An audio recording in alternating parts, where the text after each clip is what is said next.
Good morning, students.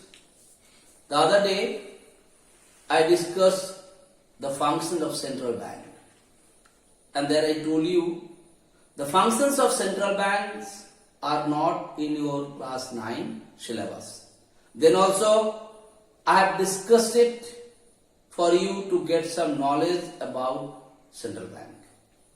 Now in today's class I am going to discuss the functions of commercial bank. And I told you earlier what is a commercial bank. And in today's class I am not going to discuss all the functions of commercial bank, because commercial bank perform different kinds of functions. And I am not going to tell you all the different types of functions performed by the commercial bank. If I tell you all those functions, you will get confused about the functions of commercial bank. In today's class, I am going to discuss the different types of deposit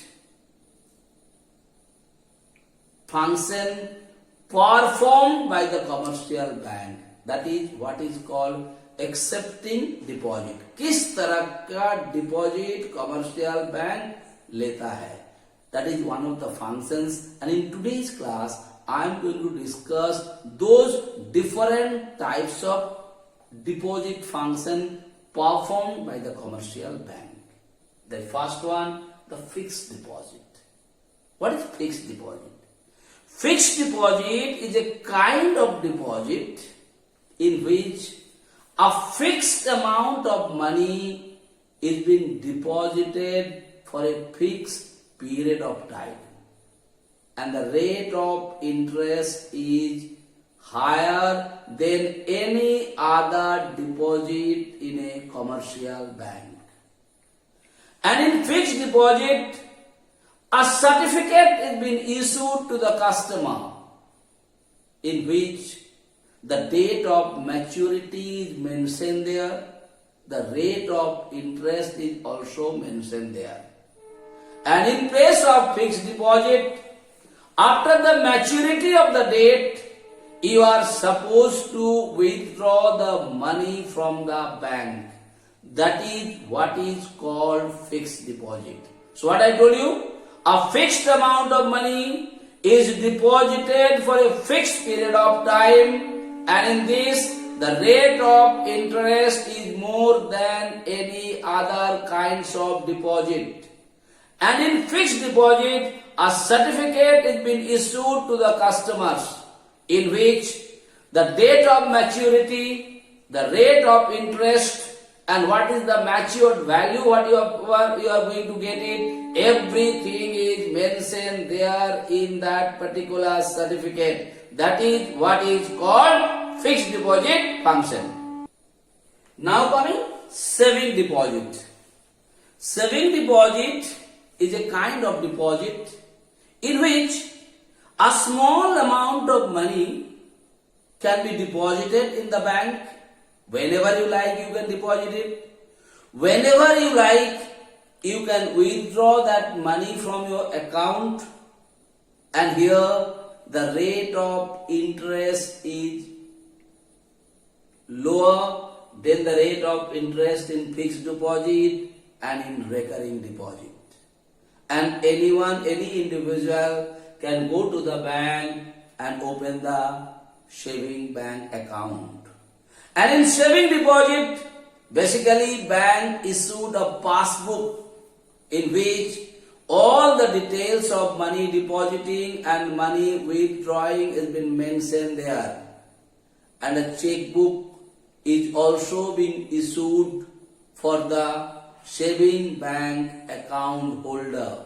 Got a point or not? So once more, what is saving bank account? Saving bank account is a kind of depositing function in the bank in which you can deposit a minimum amount of money. Whenever you like to deposit, you can deposit the money. Whenever you want to withdraw, you can withdraw the money. And the rate of interest is lower than the fixed deposit and the recurring deposit.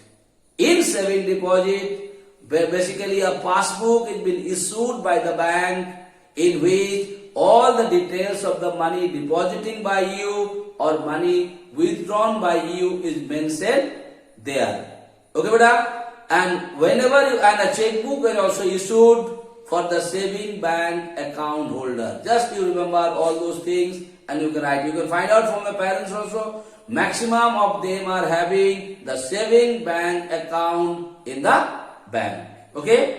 Now I am going to discuss about the recurring deposit. What is recurring deposit, beta? Recurring deposit is a kind of deposit in which a fixed amount of money is being deposited after a fixed interval of time. These two words remember.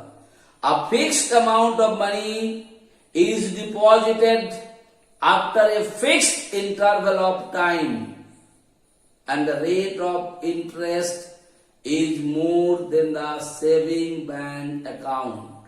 Okay, beta?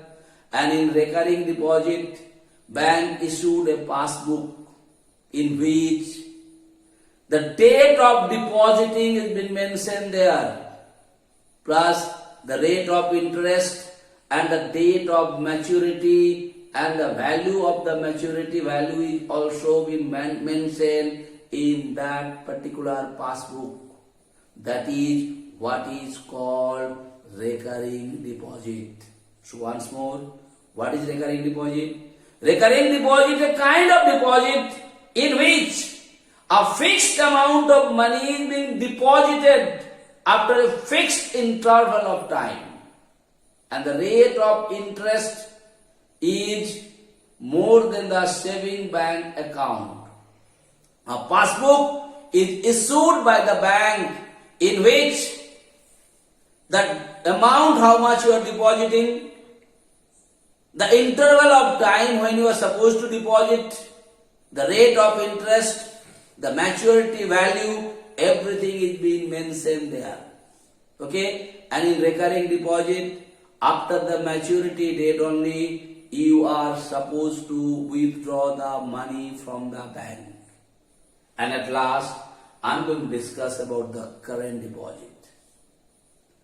Basically, a current deposit account is opened by an institution, an organization, a business firm.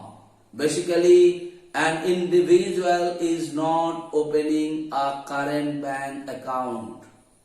In current bank account, basically current deposit, what is going to happen?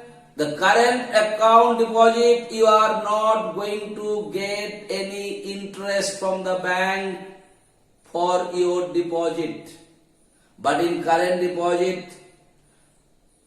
any number of times you can deposit the money in one day, any number of times you can withdraw the money also per day. That system is there, and current deposit account is basically opened by the business firm, the institution and the organization.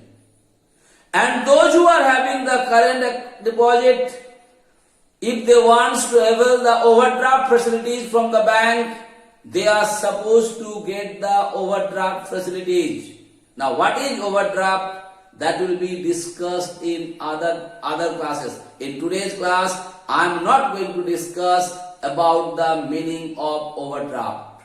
So in today's class, I discuss the functions of accepting deposit functions of the commercial bank. And they are of 1, 2, 3, 4 types. Fixed deposit, saving deposit, recurring deposit, current deposit. Sometimes you must be noticing the question comes, write the difference between fixed deposit and saving deposit. If you know the meaning of saving deposit, if you know the meaning of current deposit, if you know whether in saving deposit passbook is being issued by or not, if you know in fixed deposit passbook is issued or not, if you know all the details of the definition and the characteristics, whatever I discussed in today's class, if you listen to those carefully, easily you will be able to write the differences of these different kinds of accounts or different kinds of depositing systems. Okay, so thank you so much for today's class. Okay.